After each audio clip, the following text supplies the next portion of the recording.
Assalamualaikum warahmatullahi wabarakatuh. Let me introduce myself. My name is Fathur Fadillah from English Education's Class 1. So today I'm gonna explain to you guys about uh, my presentations about chapter 4 intercultural communications. Communications has always been an important need of all societies. Since the time of our cave dweller ancestors, people have been communicating in different ways. I'm going to pick some example for this. Neanderthal through picture or the cave walls. On the cave walls, American Indians communicate using trumpet and smoke. And in war, soldiers use a dove to communicate top secrets. Letter and telephone were the next step in communications. Finally, in the present century, most of the communication process uh, is done through the internet. Next, and it's it can be defined as the exchange of meaning.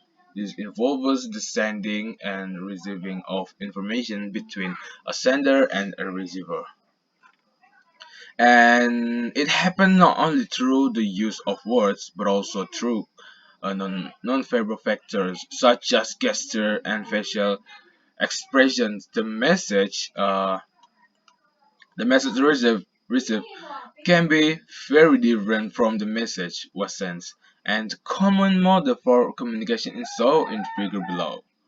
Noise, search encoding message channel, receiver, and decoding and receiver response.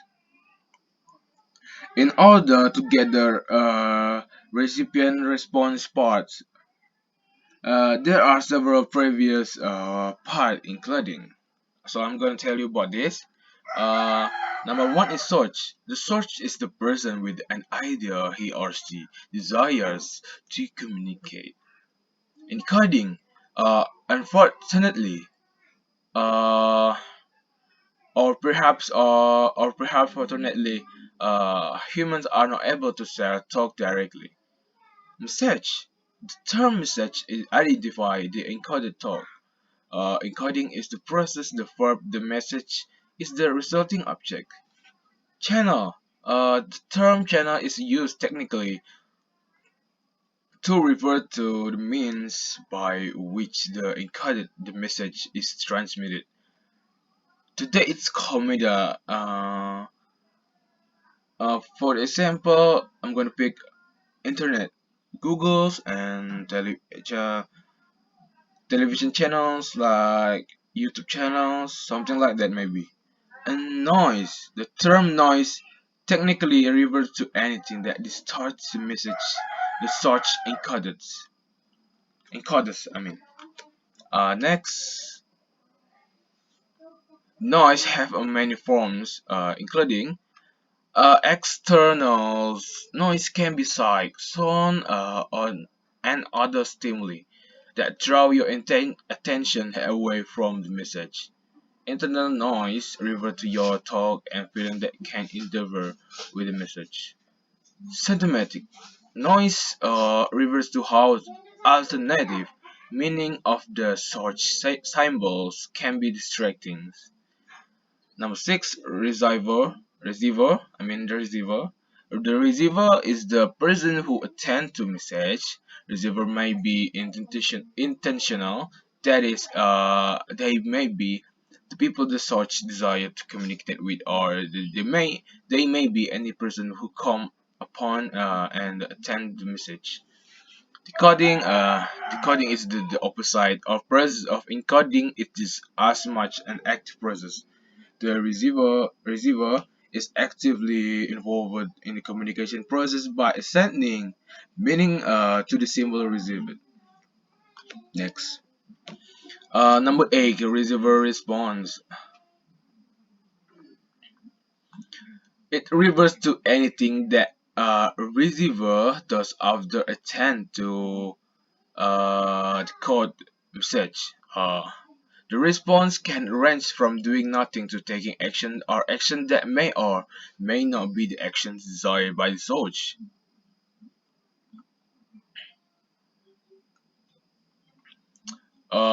So I have two uh, more about this, but yeah, I'm gonna tell you about this too. This is a it's called feedback. It refers to the portions of the receiver response of which the source has knowledge and to which the source attends the assigning meaning. And you know that number 10, context. Generally, context can be defined as the environment in which the communication take place and which help define the communication. If you know the cycle context, you can predict with a high degree of accuracy much of the communications. Next. Okay, point number A is the barrier to intercultural communications. One, attitude. So I'm gonna take three from this sample case. So this A, globalization means that there is no one business culture everywhere in the world. B, if they want to do business with me, then they will have to adapt to my culture or my country. C, when Indonesia do as the Indonesians do, uh, it's impossible to generalize culture. There are many differences. Next, number two, perceptions. The fact that people perceive the same thing in different ways is in the particularly important in intercultural communications. The way we perceive is culturally determined, and the general lack of awareness of this is another barrier to the intercultural communications. Stereotype. I've been telling you about this before, but yeah, I'm gonna explain again to you guys. So a stereotype is a fixed idea or image that many people have in a particular type of person, thing, or even, but sometimes it's not true in reality. Generalizations and categories are not necessary, but when they are too rigid, they can be a barrier to the effective interpretations of situations. In intercultural communication, it's vital to distinguish between what is a part of a person's cultural background and what is part of their personality. Next, number four, interpretations. Interpretations. What is the problem in the situations? So, for the example case, a Japanese businessman is uh, negotiating with an Australian partner. Chan, the deal will be very difficult. Andrew, well, what can I help to solve the problem, Chance? And Chance doing no response. Number five, culture shocks. Culture shocks is precipitated by the anxiety that results from losing all our familiar signs and symbols of social intercourse. These signs are cues include the thousands and the one ways in which we orient ourselves to the situation of daily life. Non-verbal behavior. While language is the primary means of communications, nonverbal behavior also communicates. Nonverbal pattern includes gesture, facial expressions, eye contact, body movement, touching, and the use of space and time.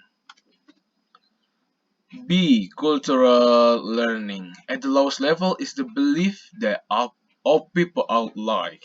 Then come recognitions that they are different and acceptance of the difference. Seeing way of the synthesizing the different ways, selecting and making things run smoothly.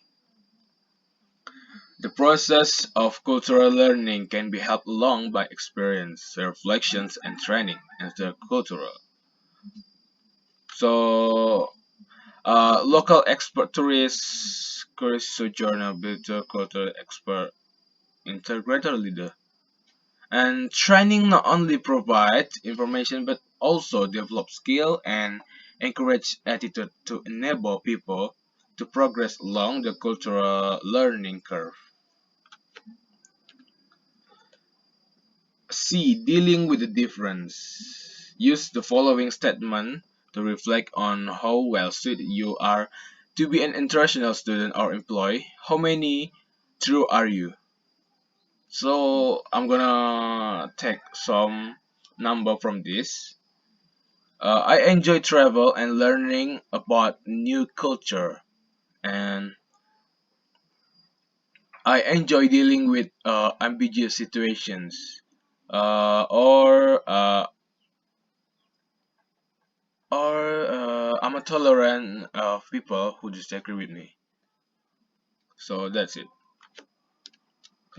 The improving intercultural communications. It's essential that people research the cultures and communication conventions of those whom they propose to meet. It also prudence to set a clear agenda so that everyone understands the nature and purpose of the interactions. Next, let's back first. A person who is interculturally competent understands that culture respect civic concepts of perception, thinking, feeling, and acting. The basic requirements for intercultural competence are.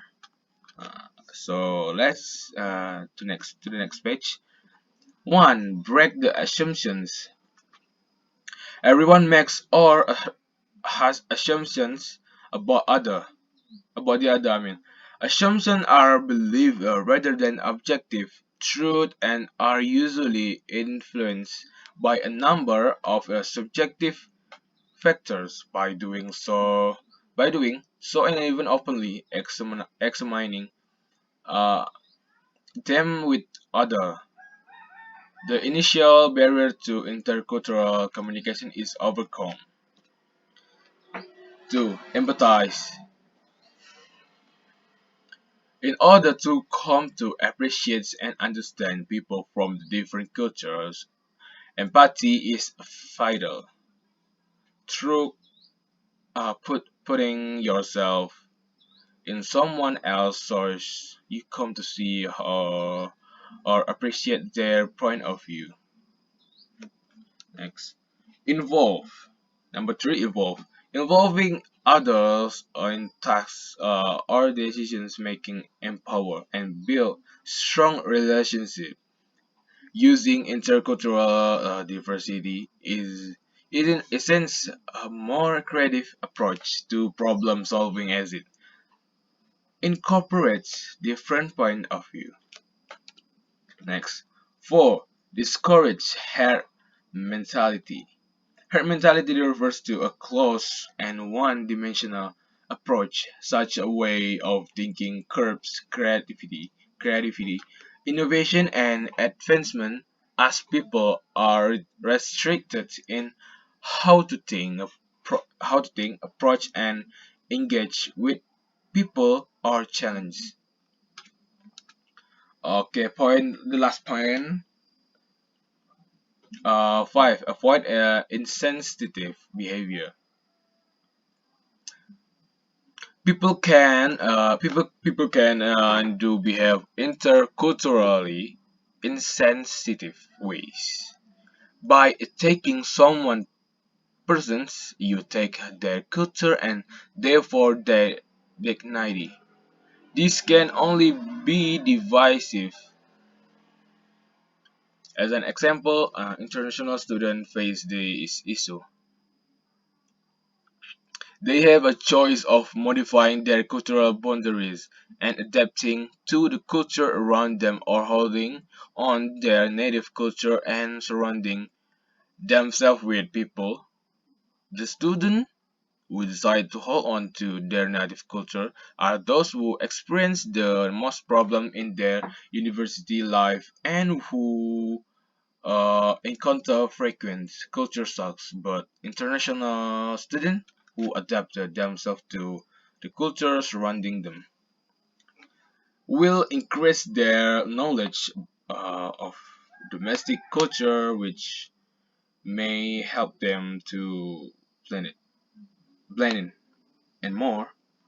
So that's my presentations about chapter 4, intercultural communication. So I hope you get some positive things from my explain. So thanks for watching and listening to my video. So thank you guys. Have a good day.